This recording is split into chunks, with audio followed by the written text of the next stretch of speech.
Muy bien. Dar la bienvenida en esta noche a todos los seguidores del Instituto de Innovación Política y Estrategias de Gobierno.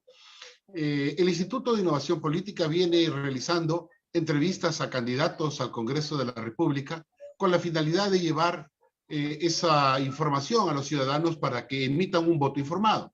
En ese mismo sentido, el Instituto ha invitado a personalidades de renombre en el área de la sociología, la economía y la política para que nos den un análisis para que todos podamos comprender lo sucedido en el quinquenio pasado y lo que nos espera en este nuevo quinquenio.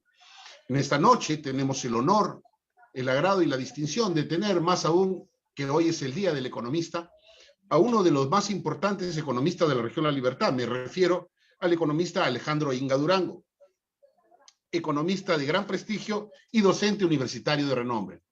Y tengo también en pantalla a mi colega, a la abogada y politóloga, la doctora Alejandra Guerra Gómez, a quien dejo en el uso de la palabra para que continúe con la presentación del economista Alejandro Inga. Adelante, Alejandra. Buenas noches, Juan Javier. Buenas noches al profesor Alejandro Inga Durango. Muchas gracias por haber aceptado la invitación de esta noche y compartir con nosotros un poco de su experiencia y sus perspectivas en el ámbito económico, que es el ámbito en el cual usted tiene experiencia, ¿no? En primer lugar, felicitarlo por el Día del Economista y nuevamente agradecer por su presencia. También saludar a todas las personas que nos están viendo desde el Instituto de Innovación Política y Estrategias de Gobierno. Nos encontramos ya en la recta final para poder escoger a los próximos representantes el 11 de abril. Y ese tipo de actividades que estamos haciendo en el Instituto de Innovación Política y Estrategias de Gobierno nos permiten también ver otras perspectivas de temas importantes, ¿no? Tuvimos esta semana también para hablar sobre la realidad social del país y hoy día vamos a hablar sobre la realidad económica, de repente qué es lo que pasó, qué es lo que está pasando y lo que se espera que pase en el próximo quinquenio. Muchas gracias, Juan Javier, nuevamente por la invitación y bueno, vamos a dejar en el uso de la palabra al profesor Alejandro para que nos haga una introducción del tema el que vamos a hablar esta noche.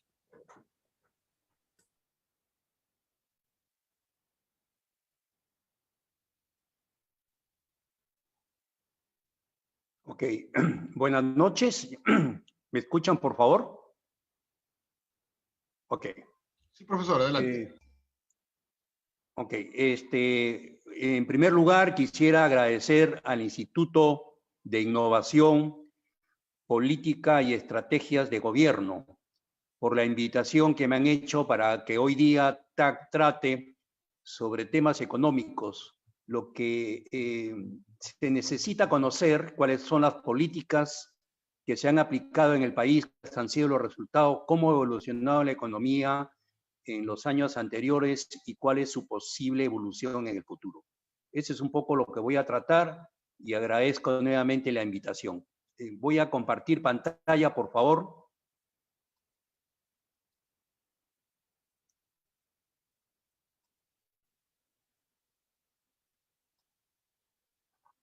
¿Están viendo, por favor? ¿Sí ven la pantalla? ¿Está compartido? Sí, sí se ve. Correcto, profesor. Ok. Sí. Entonces ahí ustedes pueden leer análisis de la realidad económica del Perú 2016-2020 y una proyección hasta el 2026. Un poco, ahí está un poco lo que voy a tratar, evolución de la economía nacional y las perspectivas de la economía nacional, le he tratado para largo plazo. Comencemos con qué es lo que ha pasado en nuestro país. Este es un gráfico que nos muestra la evolución de la economía, la evolución del PBI desde el año 2007. Miren, es importante mencionarlo y ustedes lo pueden apreciar ahí, que a partir del 2014 la evolución de la economía nacional comenzó a desacelerarse. Digamos, entre el 2014 y el 2019, el PBI alcanzó una tasa de crecimiento promedio anual de 3,1%, muy por debajo del promedio de 6,7% que alcanzó en el periodo 2010-2013. Entonces la economía comenzó a desacelerarse, como ustedes lo pueden apreciar. En el 2020, producto de la crisis pandémica del COVID-19, tuvimos una caída de 11,1% y se espera, hay proyecciones del Banco Central, en 2021 se va a crecer 10,7% y en el 2022 4,5%. Esas son las proyecciones de crecimiento para el 2021 y el 2022. Y ustedes pueden ver, este es otro cuadro que nos muestran cómo ha evolucionado la inversión privada. Siempre se dice que un país crece cuando hay mayor inversión, tanto privada como pública. Pero en este caso, en el Perú, el 80% de la inversión es privada. Por eso que es importante hacerle un seguimiento a la inversión privada. Miren, este gráfico nos muestra cómo en los años donde la economía desaceleró su crecimiento, también la inversión privada comenzó a desacelerarse. Inclusive, 3 años consecutivos la inversión privada se contrajo, 2014 hasta el 2016. Entonces, ese crecimiento que tuvimos de la inversión privada en los primeros años que ustedes pueden ver en el gráfico, se redujo, se desaceleró, inclusive tasas negativas en estos 3 años, y en el 2021 se espera que crezca 15,5% y en el 2022 4,5%, después de haber decrecido 16,5% en el 2020. Y se espera que el crecimiento, la recuperación de la inversión privada se sustente en los principales proyectos mineros. Se espera que la inversión minera crezca 24,8% en el año 2021. Y miren también, a la par que la inversión privada se contrajo, miren también la inversión pública. La inversión pública es una decisión política, depende del gobierno. En el caso de la inversión privada depende de las empresas. Las empresas invierten de acuerdo a sus perspectivas, a los riesgos que ellos corren. Pero en el caso de la inversión pública es una decisión política. Y miren cómo la inversión pública también, el 2014 para adelante también, digamos, no ha tenido un comportamiento adecuado. En el año 2020 se contrajo 17,7%, se espera que crezca 15% en el 2021 y 4,5% en el 2022. Miren, esta caída que nosotros hemos tenido del PBI en el año 2020, si nosotros vemos este gráfico, ha sido una de las caídas más fuertes en América Latina. Venezuela está 27,5%, de ahí le seguimos nosotros con 11,1%. Pero a la vez que en el 2021 la recuperación más importante la vamos a tener nosotros con una tasa de 10,7% respecto a los otros países.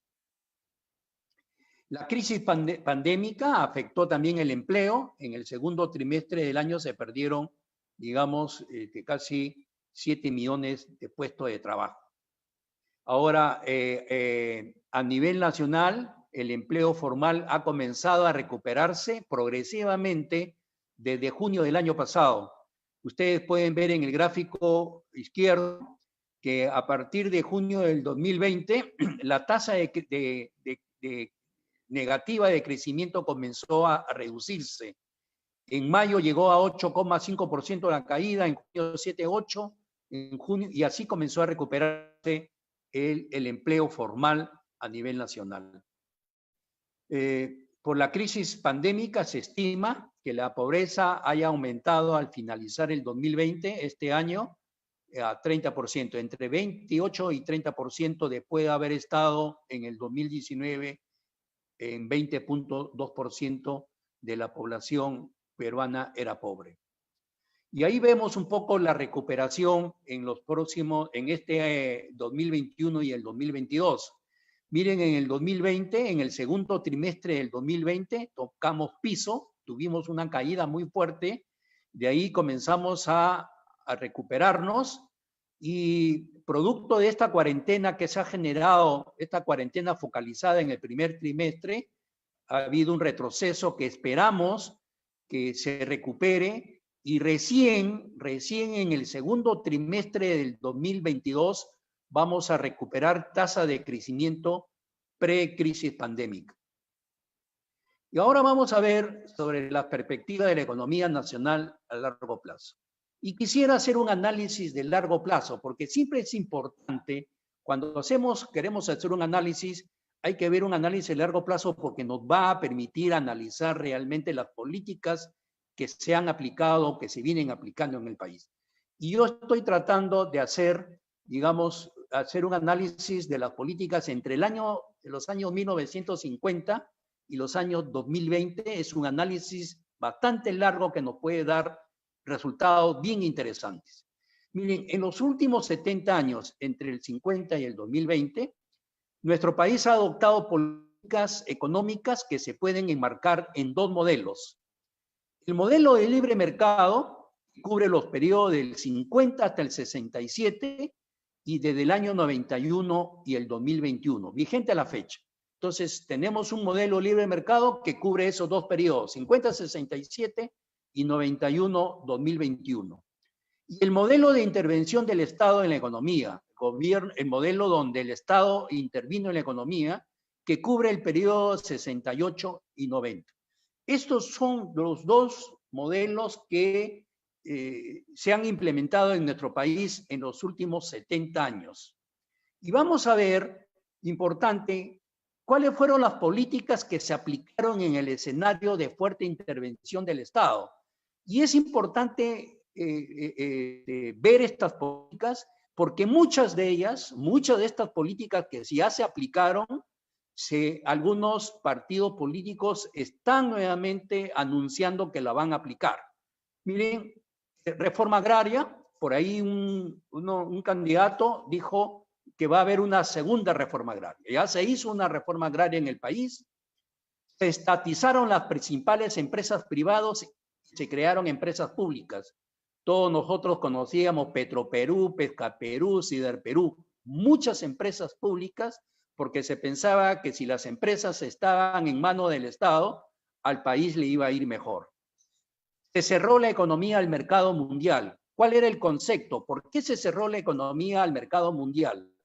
El concepto era el que hay que industrializar al país. El desarrollo de un país se sustenta en una industria nacional. Entonces, ¿cómo íbamos a promover a una industria nacional? Evitando que ingresen productos importados.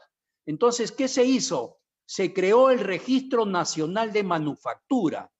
Por decirte, si yo era un productor nacional que producía lapiceros, vamos a suponer yo producía lapiceros, productor nacional, entonces yo me inscribía en el Registro Nacional de Manufactura, inscribía mi empresa y que yo producía lapiceros.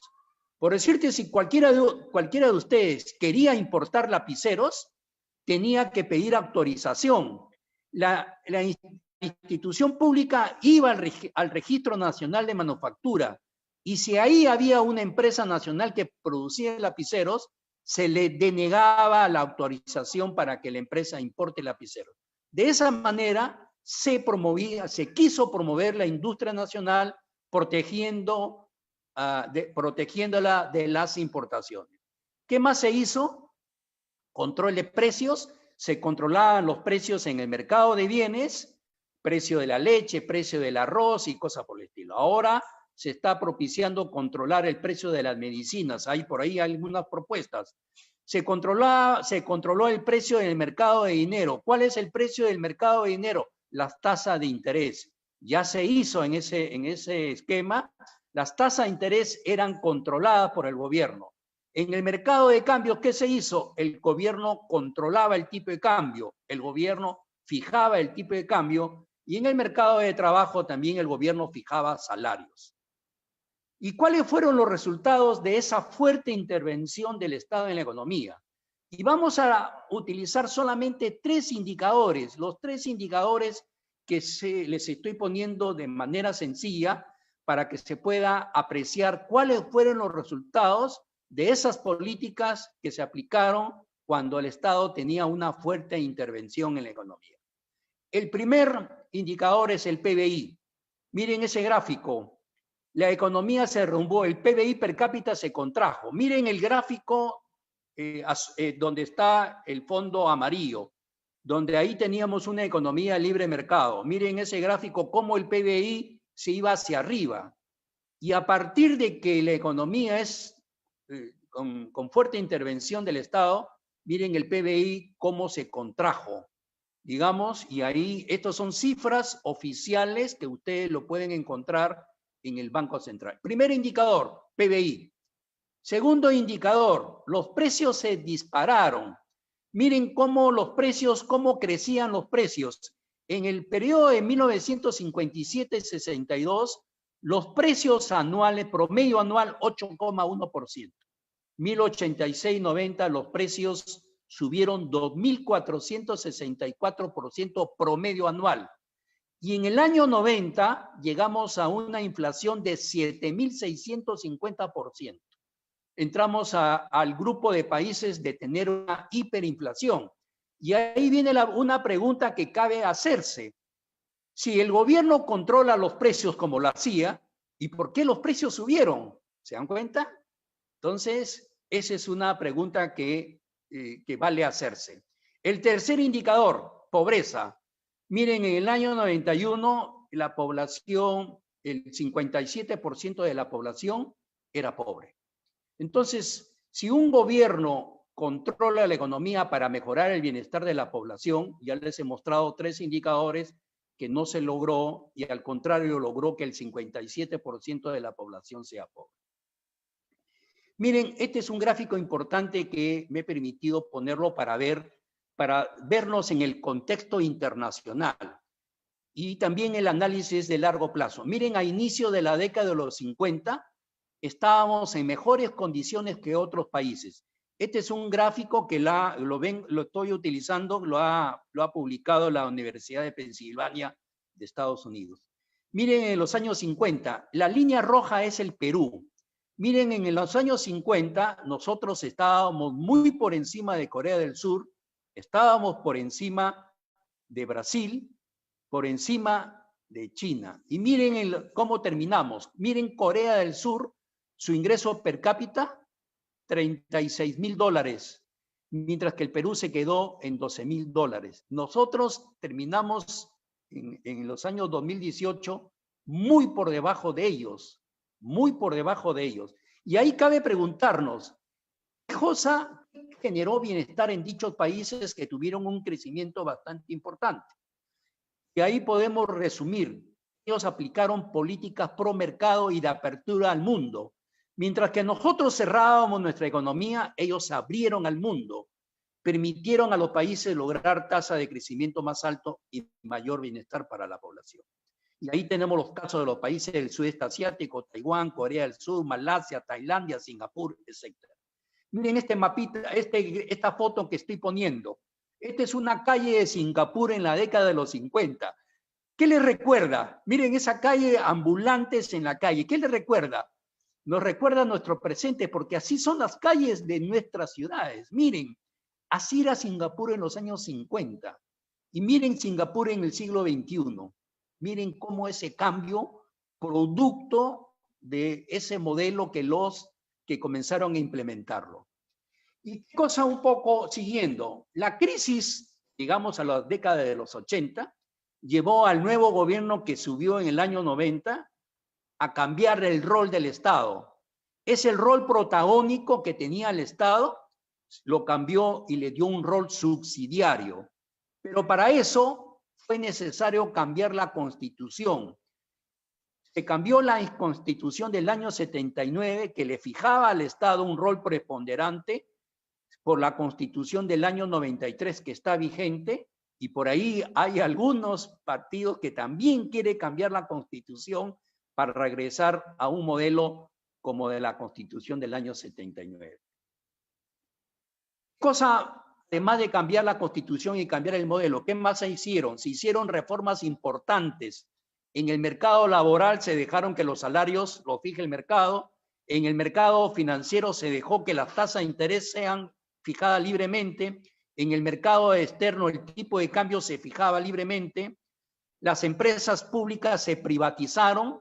Se abrió la economía al mercado mundial. Esa economía cerrada que teníamos se abrió. Se firmaron tratados de libre comercio con muchos países y se fortalecieron algunas instituciones públicas como el Banco Central de Reserva, la Superintendencia de Banca y Seguros y la SUNAT. Y miren, con el cambio del rol del Estado, ¿cuáles fueron los resultados? Miren, el primer resultado, miren la inflación. ¿Cuánto es la inflación que tenemos entre el 2016 y el 2020? La inflación promedio 2,4%, después de haber tenido una hiperinflación. Entonces, uno de los primeros resultados es la inflación. Segundo resultado, bueno, y esta inflación que tenemos es una de las más bajas en la región, en América Latina. Miren, en el 2019 hemos tenido una inflación de 1,9%, muy por debajo de muchos países. Miren Venezuela, una inflación de 9.585% en 2019. ¿Se dan cuenta? Nosotros llegamos en el 90 a 7.650. Ellos miren esa inflación que tuvieron en el año 2019 y en el año 2020 terminaron con una inflación de 10.893. ¿Se dan cuenta cómo el modelo nos ha permitido, digamos, reducir la inflación que habíamos tenido? Segundo indicador, miren la tasa de crecimiento. Miren este gráfico que nos muestra cómo en una economía de libre mercado el PBI se va hacia arriba. Miren el gráfico. Entre el 50 y el 74, miren el PBI. De ahí el PBI se contrajo y nuevamente el PBI comienza a crecer como resultado del cambio de modelo de política pro mercado. Y ahí vemos la tasa de crecimiento que nosotros tenemos. Ahí tenemos un gráfico de barras que nos muestra de la tasa de crecimiento del 2001 al 2019. Tenemos una tasa de crecimiento de 4,9%, muy por encima de otros países de América Latina. Miren la pobreza que estaba en 57,4% en el 91, bajó a 20,2% en el 2019. ¿Ok? La pobreza extrema bajó de 26,6% al 2,9% de la población. Y ahí miren, esos éxitos que tuvimos en el plano económico, miren cómo nos miraban en el mundo. En el mundo hablaban de nuestro cambio de modelo y el éxito económico. Y ahí tenemos dos periódicos, uno que muestra Andrés Oppenheimer, donde habla del modelo peruano, y otro donde se dice Perú, milagro económico en América del Sur.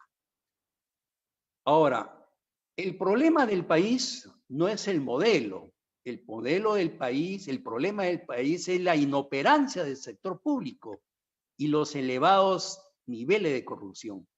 Por eso lo que es necesario hacer una profunda reforma del Estado. Miren, esta inoperancia del sector público que les estoy mostrando se refleja en el uso ineficiente de los recursos. Este es un gráfico que nos muestra de cómo el sector público invierte el presupuesto que se le asigna todos los años en el presupuesto público a las instituciones públicas en los tres niveles de gobierno, gobierno nacional, gobierno regional y gobiernos locales. Se les asigna un presupuesto de inversión para que hagan las obras que la población requiere para mejorar su calidad de vida. Pero miren lo que sucede. Miren, en este gráfico podemos ver que durante el periodo 2010-2020 se ha invertido, no todo el presupuesto, apenas, digamos, una cantidad ínfima. Y miren, ese es el problema. El gobierno tiene plata, pero no lo invierte. Y eso hay que destacarlo. Miren este último gráfico. En el 2020, en la época de pandemia, el Ministerio de Salud invirtió solo el 63% de su presupuesto. Faltan camas UCI, falta oxígeno, y el Ministerio de Salud, que se le asignó un presupuesto de 846 millones, solamente gastó 530 millones, 63%. Y podríamos decir, alguien podría decir, defender, no se pudo gastar porque el año 2020 fue difícil, Pero miren el 2019, en el 2019 no hubo crisis pandémica y solamente gastó el 74%. Tienen dinero para gastar, tienen dinero para invertir y no lo hacen. Y eso afecta el bienestar de la población. Por eso que los políticos equivocadamente, interesadamente, le echan la culpa de que el bajo nivel de vida que tiene la población se debe al modelo. No es así. Se debe que tenemos un Estado, un sector público ineficiente, inoperante y, por no decirlo, corrupto. Total ineficiencia. Y eso es lo que les quería compartir. Gracias.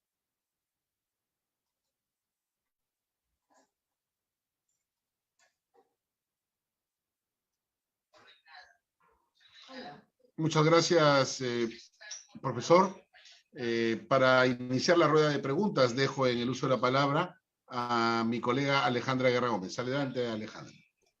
Muchas gracias, Juan Javier. Muchas gracias, profesor, por esta excelente explicación, ¿no?, de cómo funciona el tema económico en el país, qué es lo que ha pasado, qué es lo que viene pasando y por ende darnos como una idea más clara de por qué estamos en la situación en la cual nos encontramos. Una primera pregunta surge a partir de lo que mencionaba de la importancia de la inversión privada, ¿no? Y nos habló también de los proyectos mineros, que de repente esos también podrían aportar al crecimiento no solamente económico, sino también de repente del empleo.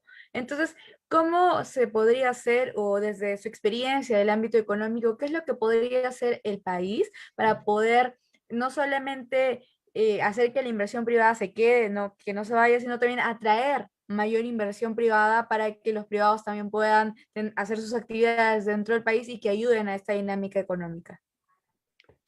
Sí, gracias por tu pregunta. Miren, el sector privado, los inversionistas privados, para que ellos tomen decisiones de inversión, exigen que en el país exista estabilidad. Ellos únicamente invierten cuando ven que en el país existe estabilidad. ¿Y de qué estabilidad, a qué estabilidad se refiere? Uno, estabilidad macroeconómica. Dos, estabilidad política. Tres, estabilidad social. ¿Y qué es lo que sucede? Que en nuestro país hasta ahora tenemos estabilidad macroeconómica, pero hemos visto en estos últimos años una inestabilidad política bárbara. Y también vemos de cierto momento una inestabilidad social cuando se van contra la inversión privada, principalmente empresas mineras, y últimamente se fueron contra empresas del sector agropecuario. Entonces, por eso es que un gobierno que ingrese y quiere promover la inversión privada, lo único que tiene que generar es estabilidad. Esa estabilidad macroeconómica todavía la tenemos. Esa es la gran fortaleza que tenemos hasta ahora.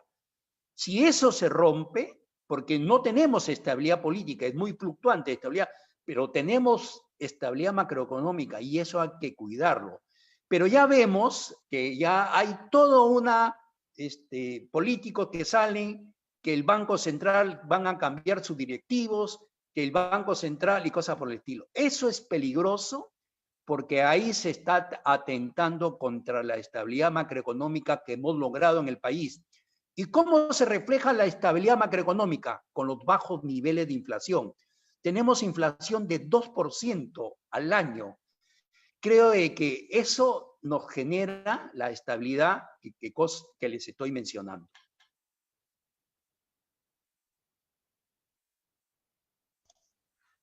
Bien, continuando con la rueda de preguntas, en el contexto que nos encontramos, profesor, todos sabemos que siempre cuando hay elecciones en el Perú hay una inestabilidad económica natural de la coyuntura. Pero en esta elección, la crisis de pandemia ha hecho que muchos de los candidatos hagan ofertas populistas, siendo las más preocupantes la de el otorgamiento de bonos, ¿no? Algunos han establecido un monto de 600 soles, otros de 1.200 soles, otros de 1.500 soles. Y bueno, sabemos que son medidas electoreras, son medidas populistas que son para captar votos, pero que tienen el peligro luego de convertirse en realidad y generar grandes forados en la economía, que también sabemos que se han generado en la coyuntura de pandemia, en la presidencia del presidente Vizcarra y en la actual presidencia, que todavía se están otorgando estos bonos, muy discutidos, por cierto, por gran parte de la población, por su manera de otorgarse y por su manera de colocación, ¿no? Porque se ha encontrado que hay personas que no calzan para ser beneficiarios, sin embargo, son beneficiarios. Entonces, la pregunta, profesor, es si estas ofertas son realizables en el corto plazo o son solamente parte del folclore político electorero. Adelante. Lo primero que hay que preguntarnos cuando se ofrece que el gobierno va a dar bonos o otro tipo de prebendas, un bono es un gasto. Si eso lo va a hacer el gobierno, es un gasto para el gobierno. Entonces, la primera pregunta que debemos hacernos, ¿cómo se va a financiar ese gasto? Y el gobierno debe tener ingresos, y los ingresos provienen de los impuestos. En este año de pandemia hemos tenido, digamos, la recaudación fiscal se ha reducido, gran parte de las empresas han estado paralizadas, no han pagado sus impuestos, entonces el gobierno ha reducido sus ingresos. Pero por otro lado hay propuesta de que el gobierno gaste más, y la pregunta es ¿de dónde? Lo que sucede es que a ese buen manejo que ha habido producto de ese modelo, el gobierno ha obtenido, generó un ahorro que estaba lo que se llama el Fondo de Estabilización Fiscal. Y ese ahorro que el gobierno tuvo se ha venido ya gastando producto de los gastos que se ha tenido que hacer por la crisis pandémica. Si esos gastos comienzan, esos bonos, ese ahorro se va a extinguir y ahí viene la pregunta, ¿de dónde se va a sacar? En el pasado, en ese periodo nefasto que tuvimos, ¿de dónde se sacó dinero? Se tocó la puerta del Banco Central. Ni se tocó la puerta, se abrió la puerta y se sacó la plata del Banco Central. Ahora ustedes ven que hay propuestas donde se dice que hay que dar créditos a las MIPES, que hay que hacer, y ahí está que el Banco Central puede proporcionar ese crédito tan igual como lo hizo para crear Reactiva Perú. Entonces, ya comienzan a anunciarse algunas medidas políticas preocupantes que pueden destruir esa estabilidad macroeconómica que les he mencionado, que es la gran fortaleza que hasta ahora tenemos. Por eso que hemos pasado crisis y estamos pasando esta crisis, pero nuestra economía está ahí. Inclusive les estoy mostrando que vamos a reactivar para este año y el próximo año muy por encima de muchos países de América Latina. ¿Producto de qué? Que tenemos esta estabilidad macroeconómica que nos da esa fortaleza. Si la estabilidad macroeconómica es como si fueran las bases de una casa, si las bases de una casa, de una construcción se destruyen, la casa se derrumba. Por eso que es muy importante cuidar esas fortalezas, esta estabilidad macroeconómica, porque si no vamos a tener problemas para los próximos años y los resultados, si se aplican políticas que ya se aplicaron en el pasado, eso va a llevar al país a situaciones difíciles. Muchas gracias, profesor, por esa respuesta. En el mismo sentido de lo que hoy en día es importante, ¿no? La coyuntura electoral. Tenemos unos cuantos partidos que hablan sobre el cambio de la Constitución, específicamente hablan del tema económico, ¿no? Del capítulo que habla sobre la economía y que la importancia de cambiar esta parte porque la nueva intervención del Estado ha hecho de que estemos como estamos, ¿no? Usted mencionaba que el problema no es el modelo económico, sino el problema es la falta de repente de gestión que tiene el Estado en temas económicos. En ese sentido, ¿qué cree usted que le haría falta al Estado en tema económico para poder realizar correctamente o con eficacia su labor, ¿no? Porque claro está de que gran parte del problema tiene el hecho de que existe mucha tasa de corrupción, ¿no? Que las personas que son los encargados o los funcionarios públicos no necesariamente hacen su trabajo, sino que se dedican de cierta forma a robar o a malversar los fondos que deben estar dedicados o destinados a otros puntos. Entonces, ¿cómo se podría desde el lado económico cambiar esa situación? Miren, en el año 90, cuando salimos de esa crisis difícil que les he mostrado, ¿Qué cosa hizo? Y nos ingresamos, se abrió la economía del mercado mundial, entramos al mundo global. ¿Qué hicieron las empresas privadas? Las empresas privadas, para poder competir en ese mercado global, se vieron obligadas a modernizarse. Las empresas privadas se modernizaron porque era la única manera que les podía garantizar que se mantengan en el mercado ante una apertura. Entonces, ¿pero qué sucedió con el Estado? El Estado no se modernizó. Se hicieron algunas reformas, pero no se modernizó. Por eso que hasta ahora tenemos un Estado ineficiente, corrupto. Por eso que yo al finalizar mi exposición he planteado, se tiene que hacer una reforma del Estado. Reformar al Estado para tener instituciones sólidas. Porque miren, el Estado una de sus funciones es brindar servicios de salud, por decir. Y ustedes vemos que hemos tenido un déficit de servicio de salud que se ha agudizado con esta crisis pandémica. Entonces, si el Estado no puede cumplir sus funciones básicas para lo que está preparado, mucho menos va a dedicarse a hacer una actividad empresarial. Creo que por ahí también algunos candidatos decían que se deben haber empresas públicas, banca de fomento. Nosotros ya hemos tenido una banca de fomento. En el país ha habido un banco agrario, un banco industrial, un banco minero, un banco hipotecario, un banco de la vivienda, que se tuvo que cerrar porque eran instituciones ineficientes. Por eso, si queremos nosotros, el gobierno que asuma, tiene que hacer una reforma del Estado, modernizar al Estado, tener una policía nacional que cumpla con sus funciones. Todas las instituciones públicas se tienen que hacer reformas porque ninguna de ellas cumple su función para lo que fue creado, ninguna de ellas brinda los servicios que la población requiere. Entonces la población se siente insatisfecha por lo que recibe del Estado. Y ahí algunos políticos le dicen, la culpa es del modelo, por eso que hay que cambiar el modelo. No, señores, la culpa no es del modelo, la culpa es que tenemos un Estado ineficiente, instituciones ineficientes, por eso que hay que hacer reformas para modernizar a esas instituciones.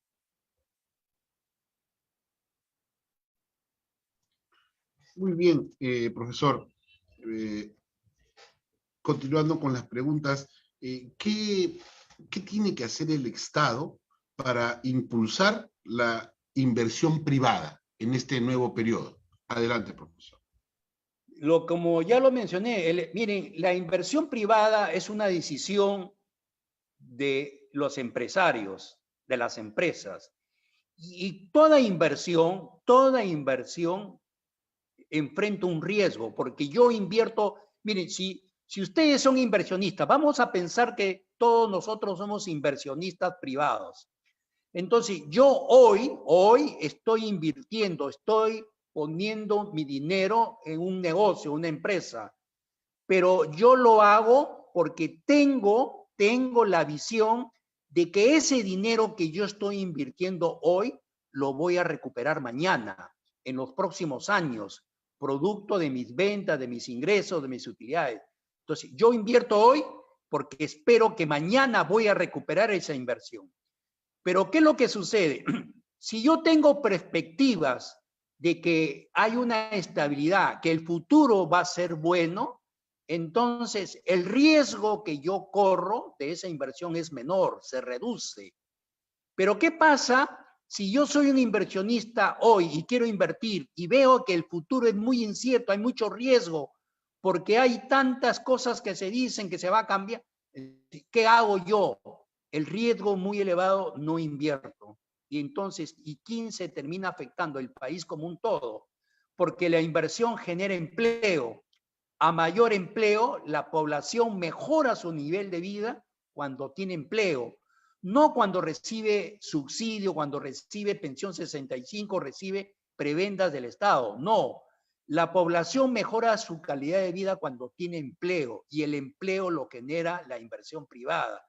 Por eso que el próximo gobierno que ingrese, si quiere generar empleo, quiere generar bienestar para el país, tiene que crear las condiciones para que el inversionista privado quiera invertir. Y esas condiciones, como ya se mencionó, estabilidad macroeconómica, estabilidad política, estabilidad jurídica y estabilidad social. Esas son las condiciones que se requiere que haya en el país para de esa manera incentivar una mayor inversión privada, tanto inversionistas nacionales como inversionistas extranjeros. Claro, un tema muy urgente, ¿no? Y que en los últimos meses hemos visto que con toda esta crisis política que hemos tenido más de 3 presidentes en menos de 3 meses, no había la seguridad política para que las empresas o el sector privado invierta, y ellos necesitan esa seguridad política, esa seguridad jurídica de que van a venir, van a invertir y que mañana más tarde las políticas no van a cambiar, ¿no? Entonces es importante que el próximo gobierno tenga en cuenta ello. Otro tema también de que surge la duda es el hecho de estos partidos que de repente mencionan el cambio de la Constitución y que haya un rol más protector, un rol más activo del Estado, que pueda intervenir en ciertos sectores estratégicos, y que de repente hablan también de algún tipo de reforma en el tema económico, ¿no? Hablaban de cobrar impuestos, de repente de ya no dar estas exoneraciones tributarias a algunos sectores que hasta el momento lo tenían, por ejemplo, las universidades privadas, los casinos y tragamonedas, etcétera. Su opinión al respecto, ¿sería importante realizar esto? Si se hacen este tipo de reformas, ¿realmente aportaría a la economía del Perú? Y también este tema de que es una propuesta que se ha escuchado de poder cobrar un impuesto a las grandes riquezas, ¿no? ¿Qué tan factible es que esto se dé y qué tan importante sería para realmente apoyar a la economía del país? Miren, esas propuestas que tú mencionas de cambiar la Constitución, cambiar el régimen económico, de una fuerte intervención del Estado de la economía, porque eso va a lograr bienestar. Por eso que me he permitido hacer ese análisis de los últimos 70 años. Esas propuestas que tú mencionas ya se hicieron en nuestro país. Se hicieron en nuestro país en la década del 70-80. Y hemos visto, por eso que me he permitido poner los resultados de esas políticas. Ya el Estado ha tenido una fuerte intervención en la economía en la década del 70 y 80. Por eso que me permití poner 3 indicadores. ¿Qué cosa logró el Estado cuando intervenía en la economía? Hiperinflación. La inflación en el 90 terminó con 7.650%. La pobreza, 57% de la población era pobre. Y el PBI, ¿cómo se derrumbó? 3 indicadores, y me he tomado los más visibles y los más entendibles para el común de las personas. Hay muchos más indicadores, pero he resumido. Si esos resultados se han obtenido con políticas que ahora se están proponiendo, por eso que es importante, me he permitido, porque estamos a vísperas de unas elecciones, principalmente los jóvenes. Los jóvenes no han vivido la década del 70-80. Por eso me permito recomendar a los jóvenes, pregunten a su abuelo, a sus padres, vivieron la década del 70-80, que tenían que formar colas para comprar pan, para comprar leche, para comprar arroz, se tenía que formar colas. Pregúntenle a sus papás, se generó todo un periodo de escasez de aumento de precios. Esas políticas que se están proponiendo de cambiar la Constitución ya se hizo en el pasado con los resultados. Por eso es que tenemos que ir por otro lado. Tenemos que mantener el modelo y para que la población se beneficie. ¿Dónde está el problema? En hacer la reforma del Estado, porque tenemos un Estado ineficiente. No es problema del modelo, es problema del Estado, que no hace su trabajo. Tenemos instituciones públicas ineficientes, corruptas, y ahí hay que, digamos, atacar para mejorar la calidad de vida de la población. Gracias, profesor. Indudablemente, ¿no? La inoperancia del aparato estatal, la gran corrupción y toda esta situación, pues, que ha hecho ver la pandemia, ¿no? Y esta situación nos ha llevado a una situación muy complicada, especialmente para la economía popular. Y todos sabemos que la MIPE es, sin duda, uno de los sectores que impulsa la economía nacional de manera muy fluida, muy importante. Entonces, ¿qué mecanismos debería desplegar el nuevo gobierno para sacar a la MIPE adelante en esta coyuntura de pandemia y de crisis económica. Adelante, profesor. Uno de los grandes problemas en el país es que casi el 80% de las empresas en el Perú son informales. El 80% de las empresas de nuestro país son informales. Y de ese 80%, el 90%, el 95% son MIPES. Entonces, tenemos un sector empresarial informal, principalmente la MIP. ¿Y cuál es la característica de las MIPES? La característica de las MIPES que tienen son empresas de baja productividad. Un país crece, un país tiene un crecimiento sostenido cuando tiene alta productividad. Generalmente las empresas de alta productividad son las medianas y grandes empresas, pero las MIPES no tienen alta productividad, porque una de las características es que su mano de obra no es calificada. Entonces, ¿qué cosa es lo que tenemos que hacer? Entonces, siempre se dice que hay que dar crédito a las MIPES. Hay un dicho que si tú quieres ayudar a alguien, enséñele a pescar, no le regales pescado, enséñele a pescar. Y esa debe ser la estrategia. ¿Cómo ayudamos a los pequeños agricultores, a las MIPES para salir adelante?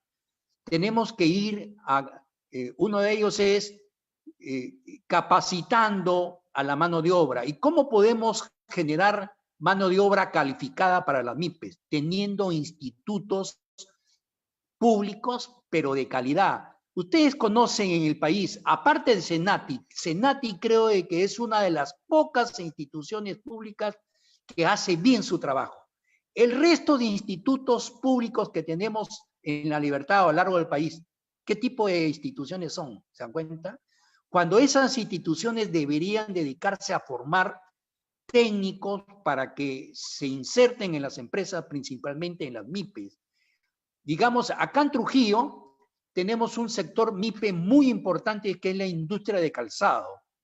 Tenemos una industria de calzado que tiene más de 50 años en La Libertad, pero no ha despegado, no ha dado el despegue necesario. Sigue ahí, digamos, manteniéndose, inclusive cada vez se reduce el sector. Yo tuve la oportunidad de escuchar en un evento a los directivos de Gamarra, que ustedes conocen que funciona, la industria textil de Gamarra. Uno de los directivos mencionaron que ellos antes eran pequeñitos, muy pequeñitos, y digamos eran informales. Ellos se asociaron, esos productores pequeñitos se asociaron, contrataron a gente de SAN, a gente especializada para que los dirija, y esa agrupación, por decirte, cuando ellos, el Estado les hacía las campañas para comprarles uniformes escolares. Entonces, ¿qué hicieron ellos organizándose? Ellos antes de eso, cuando no estaban unidos, cada uno producía el uniforme completo, pero cuando se organizaron para tener una mayor productividad, entonces algunas empresas se dedicaban a producir solamente camisas, otras solamente faldas, otras, y de esa manera se aprovechaban lo que se conoce economías de escala y mejoraron su productividad. Se organizaron. Por eso que ahora Gamarra, el consorcio de Gamarra es lo que es, porque esos empresarios muy pequeñitos se organizaron y contrataron a gente especializada que los oriente. Lo que no sucede en los otros sectores, como es en el caso del calzado en La Libertad, no están organizados, por eso siguen como están y creo que ese es un reto. Hay que organizar, el Estado debe buscar cómo organiza a estos sectores, cómo capacita a su mano de obra, cómo les brinda asistencia técnica, porque eso de estar regalándoles dinero, crédito, creo que no es una solución totalmente adecuada.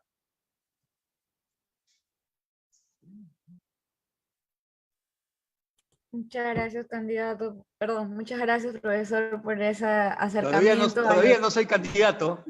a los temas también que con la coyuntura, ¿no? De que algunos candidatos proponen esto, por otro lado está la otra cara de la moneda, ¿no? Entonces son temas importantes que nosotros debemos tener en cuenta para de repente analizar un poco mejor las propuestas, emitir de repente un voto más responsable, porque ciertos temas llegan a ser más especializados, ¿no? Por ejemplo, en el tema económico, como usted mencionaba, de repente jóvenes que no han vivido las crisis, de repente no tienen tan en cuenta que este tema se podría repetir y que es importante también conocer el tema de macroeconomía y también de política económica para que podamos saber exactamente si las propuestas son viables y que mañana más adelante no haya ningún problema dentro de la economía y se siga dando esta dinámica, ¿no? Porque al margen de todo hemos podido ver dentro de las diapositivas que nos enseñó al inicio, de que si bien es cierto, ha habido algún tipo de desaceleración de la economía en el Perú, pero también respondiendo al contexto en el cual nos encontrábamos, esto no ha sido tan grave de repente como en otros países, o de repente las proyecciones que tiene el Perú no son tan desalentadoras, sino más bien nos dan las esperanzas de que podamos seguir creciendo.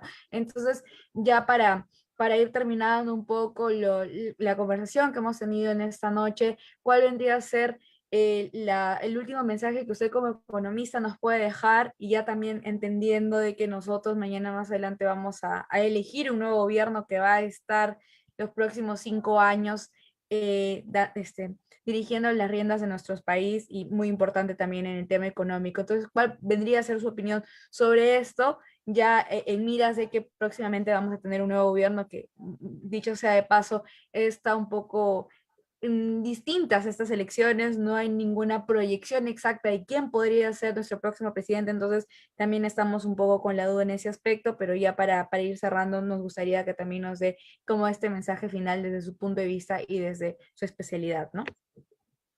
Sí, les agradezco bastante, de verdad que me siento bastante complacido con ustedes por la invitación, porque me han permitido dar indicadores y me he permitido hacer un análisis de largo plazo, 70 años, como para no me he enfocado en lo que está sucediendo en estos momentos, sino qué cosa es lo que ha pasado en nuestro país en los últimos 70 años, que muchas de las personas desconocen, principalmente los jóvenes. Por eso es que me he permitido utilizar 3 indicadores: precios, crecimiento y pobreza. Y hemos visto a través de los indicadores que es algo objetivo. Aquí no hay una subjetividad de mi parte.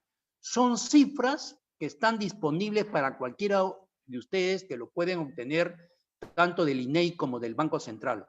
¿Qué cosa yo he hecho? Todas estas cifras de los últimos 70 años las he preparado y he elaborado esos indicadores para mostrar que cuando se aplican políticas estatistas, los resultados son nefastos para un país. Y no solamente está sucedió en nuestro país. Nosotros podemos ver que ahora tenemos países en América Latina que están aplicando esas políticas. Ustedes vean los resultados que se están viendo en esos países. Y hemos mostrado Venezuela una inflación de 10.000%. ¿Se dan cuenta? La población, cómo está sufriendo en ese país como nosotros lo sufrimos. Por eso, estimados jóvenes, los jóvenes que normalmente, yo fui joven cuando estaba en la universidad en los primeros años, cuando se daban este tipo de anuncios, cuando no tenía conocimiento, aplaudía, porque cuando te decían, el Estado va a hacer cosas para el bienestar de la población, uno pensaba, oye, qué bien, pero después cuando aprendí economía, cuando comencé a analizar los datos, me di cuenta que lo peor que le puede pasar a un país es aplicarse políticas populistas, donde el Estado interviene en la economía, porque ya les he mostrado, no estoy hablando de manera subjetiva, estoy hablando con cifras, con indicadores que la población lo tiene a disposición, los jóvenes revisen, miren, y de esa manera tomen una mejor decisión de su voto para el bienestar del país y bienestar de la población y de ellos mismos. Bien, como usted sabe, profesor, acá tenemos entre los seguidores también hay candidatos, ¿no?, que nos están viendo, y uno de ellos nos pide que le preguntemos en qué sectores se deben dinamizar desde el nuevo gobierno, ¿no? Y también qué actividades debe desarrollarse desde el gobierno para frenar un poco esta subida del dólar, que es la más alta en los últimos años. Miren, el dólar, ya les he mencionado, es el precio de un bien. ¿Cuál es el bien? El dólar. El dólar tiene su precio. ¿Y cuál es ese precio? Lo que nosotros llamamos el tipo de cambio. En este momento tenemos una economía del libre mercado y el tipo de cambio fluctúa libremente en el mercado. Y el tipo de cambio sube por factores externos y por factores internos. Un poco para que la población o para los seguidores entiendan. ¿Por qué sube el precio de la papa? Nosotros cuando vamos al mercado a comprar papa y vemos que el precio de la papa o el precio del camote, el precio del pollo sube, y está subiendo porque hay escasez de pollo o hay escasez de papa. Entonces, los precios suben cuando hay escasez. ¿Y cuando hay escasez? Cuando la demanda de ese bien es mayor a la oferta. Entonces, vamos al dólar. El dólar es un bien como cualquiera. ¿Por qué sube el dólar? Porque hay escasez de dólares, porque la demanda es mayor a la oferta. La gente está comprando dólares. Entonces, por eso que el precio sube. ¿Y por qué la gente compra dólares? Porque, por X motivo, porque el dólar es un activo de refugio. Cuando ven que algo va a ir mal en la economía, los agentes buscan refugiarse en aquellos activos donde ellos puedan perder menos. Y a nivel internacional, los dos activos por excelencia es el oro y el dólar. Entonces, todo el mundo compra oro, todo el mundo compra dólares para protegerse ante una situación incierta, y eso hace que la demanda de esos bienes suba y por eso que su precio sube. Cuando se produce lo contrario, hay más oferta, entonces el precio baja. Y en este momento tenemos un tipo de cambio libre en el mercado. ¿Qué hace el Banco Central? El Banco Central interviene en el mercado para evitar unas fluctuaciones muy bruscas, que el tipo de cambio pueda estar subiendo o bajando demasiado brusco. Por eso que el Banco Central interviene en el mercado comprando, vendiendo, para que de esa manera esas fluctuaciones no sean bruscas, que la variación sea lo menos posible y que haga daño a la economía. Pero no se puede controlar el tipo de cambio porque estamos en una economía y no lo podríamos hacer. Entonces, creo que eso es importante.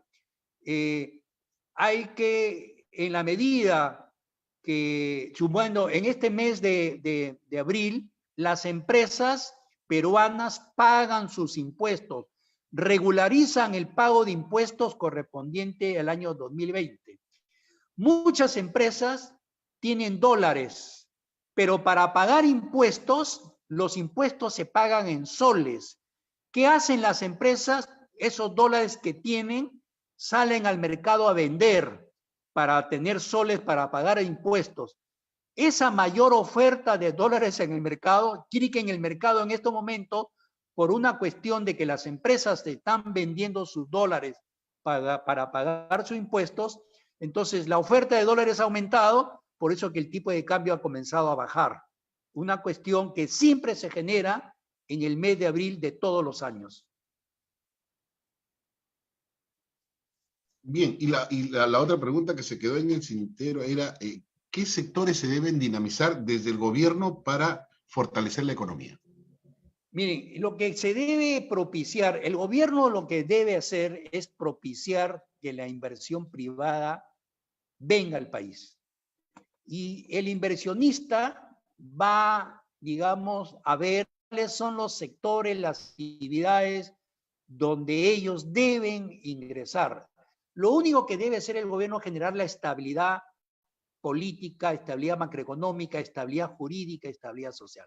Si se dan esas condiciones, entonces los inversionistas se orientan.